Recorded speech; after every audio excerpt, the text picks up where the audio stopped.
Hello, mayong adlaw kanimo, wherever you are in this beautiful planet our God has given us.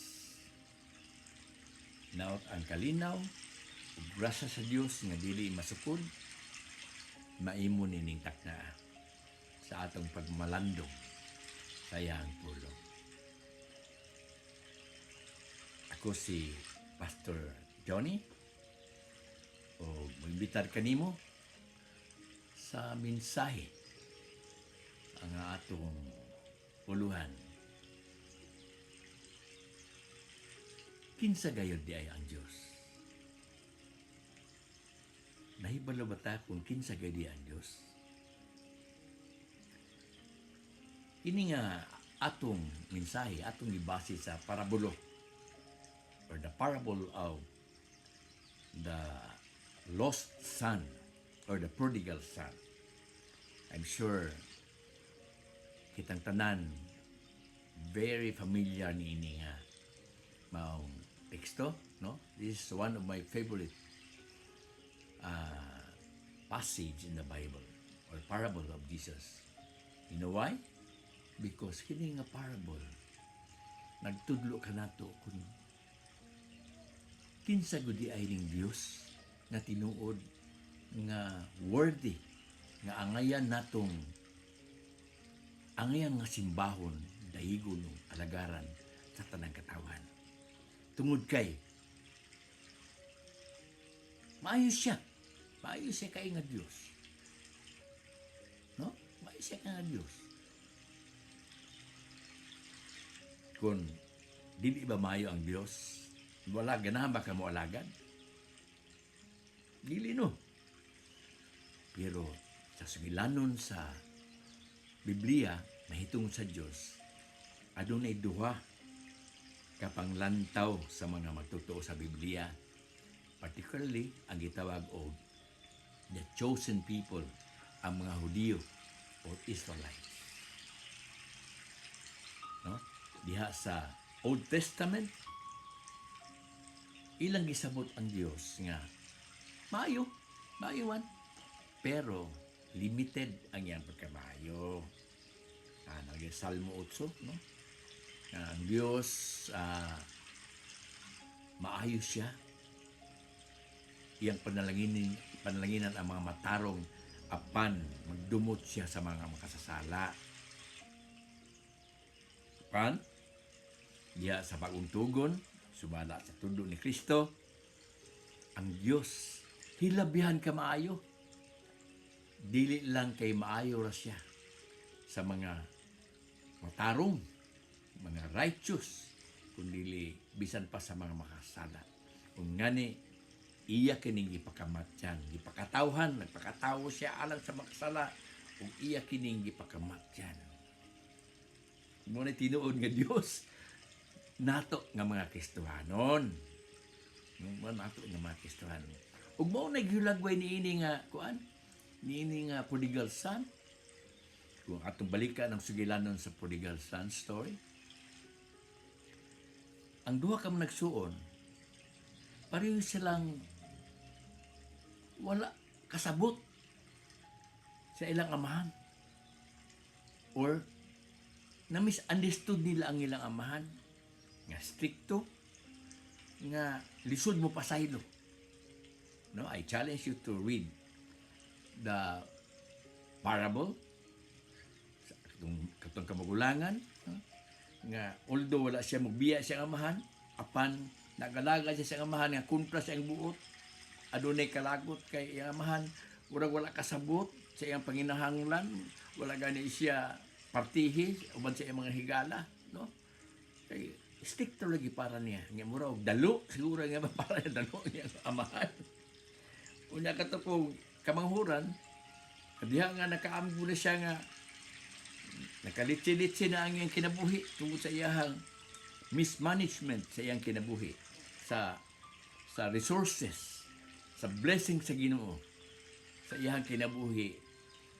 Ug nga miabot na siya sa punto nga nakarealize na siya nga kinahanglang mubalik na siya sa amahan, bahala na o dili sa ilong anak. No? Bahala nagdili sa ilang anak. Kay sigurado siyang bisag ulipon na siya, o usa siya sa mga ulipon sa iyang amahan, sigurado siyang dili siya magutom dito. Kaya ang amahan, naman, dato man kayo. No? Naman ang atong Diyos, tagiyaman sa atong tatanan-tanan nato. Apan, nasayop sila nga mga maduhang mo nagsuon. Pareho silang sayop. Kay ang ilding amahan, sa ka-generous kayo nga amahan, ug labaw ka may pinasayloon. Ilabi na sa mga kasasala, sa confessed sinner, child, ang youngest son. No? Wala ko ga-expect yung iyahang youngest nga son nga. Layo pa gani siya sa pagpauli. Ang iyang amahan gitagbo na siya. Tagbo na siya nga daw sobrang gikamingawan siya sa iyang pagkawala, sa iyang pagbiya sa iyang panimalay. You see? Masayop siya silang pagtuo sa ilang amahan.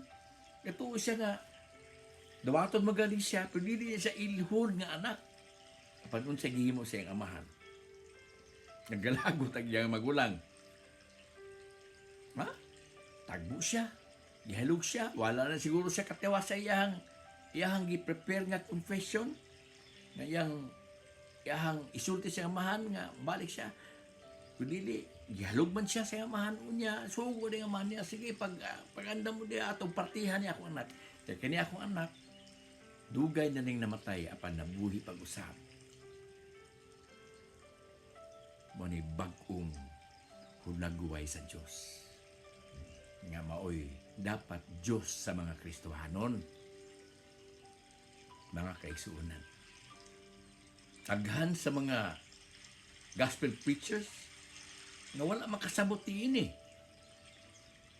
Kaila pa mga pong hadlukon ang ilahang mga listeners sa ilang pagwali nga ang Diyos musilot. Dili mo, di ba sa pasang-pasay mo, musilot, sama ka sa kaniadto, nga musilot bisa pagkamatayon.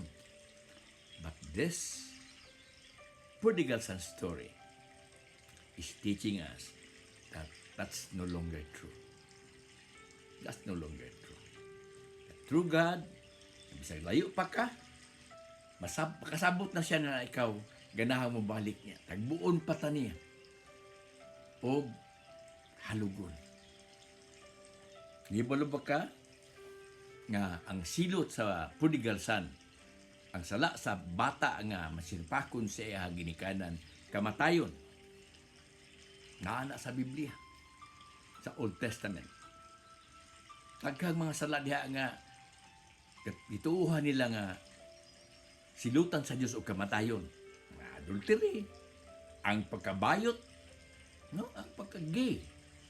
Ana, ay daghan dia sa Leviticus 20, basaha dia, gi-enumerate ng mga sala diha nga punishable by death.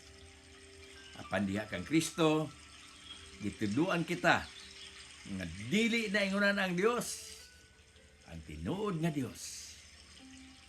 Labaw ka may gugmaon, labaw ka maluluyon, labaw ka mapinasiloon.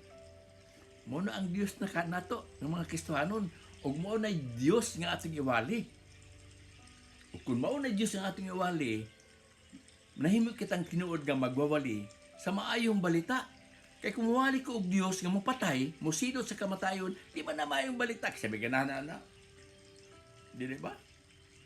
Maayong balita gani ka, maayo ganing balita kanang dating sa tawo nga makadungog, malipay siya. Mubati siya hook, duwang hook, paglaom, kay maayong balita.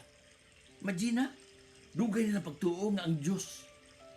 Mga thousands of years na silang pagtuo. Nga ang Diyos, makahadlok. Kay istrikto ang Diyos. Una sa Old Testament, istrikto ang Diyos. Makahadlok. Legalistic ang Diyos. Manikaraan lang pagtuo. Musilot o kamatayon sa mga makasala. But here in Jesus, That's no longer true. The truth about God is that He is all loving, all merciful, and all forgiving. Ug mao na itong dapat nga iwali nga mga Kristiyanon. Gitawag mong ta sa pagsangyaw sa pulong sa Ginoo. Dili lang mga pastor, tanang nagtuo kang Kristo, gisu kita sa pagwali sa maayong balita nga ang tinuod nga Dios dili mo silot kundi walay kinutuban ang iyahang pagpasaylot. Bala, gipangutan na si Jesus, kapila ba mimo pasaylo Ginoo? Ito bag niya, 70 times 7. Sa dihaan nga adunay tao nga nagsimba, unya wala masiguli siya yang igsuon, unsa giingon niya, pauli. Ayaw og humanan na imong simba. Pasiguli sa imong igsuon. Kung nasiguli na ka, then it's time for you to worship God, to go back, worship God, give your offering. Why? Because ang Dios nga atong tinuod, ang tinuod nga Dios nga atong simba, Dios man sa gugma. Kung dili wala tay gugma sa atong kasing-kasing, kay dili mo refuse ta og pagpasaylo, dili ta mo himo og initiative para makig-reconcile sa atong igsuon nga atong gika conflict. Wala tay right to worship God, true God. Maybe katong God kaniadto sa Old Testament, pwede to siya simbaho na to bisag dati pagdumot sa atong kasing-kasing. Kaya badinumtanon mo to nga Dios. Pero kaning Dios nga gitulo ni Kristo nga bag-o, nga maoy Dios nga atong alagaran. Kuno siya. Walay kinutuban niyang gugma. Walay sukod ang iyahang pagpasaylo, ang iyahang pagkamaluluyon. Ug mo ni hagit na to sa atong mga kinabuhi. If you truly claim to be a believer of Jesus Christ, we have to live out that faith nga ang Diyos nga atong gituuhan, ang tinuod nga Diyos nga atong gituuhan, Diyos sa gugma, Diyos sa pasaylo, Diyos sa kaluoy. May good news. Wala na tayo laing iwali pa. Wala siya dapat ang ating iwali. Hinaot nga ang Ginoo mga panalangin. Let us pray the Lord's Prayer. Our Father, who art in heaven, hallowed be your name. Your kingdom come, your will be done, on earth as it is in heaven. Give us this day our daily bread, and forgive us our sins, as we forgive those who sinned against us. And lead us not into temptation, but deliver us from evil. For yours is the kingdom and the power and the glory forever and ever. Amen.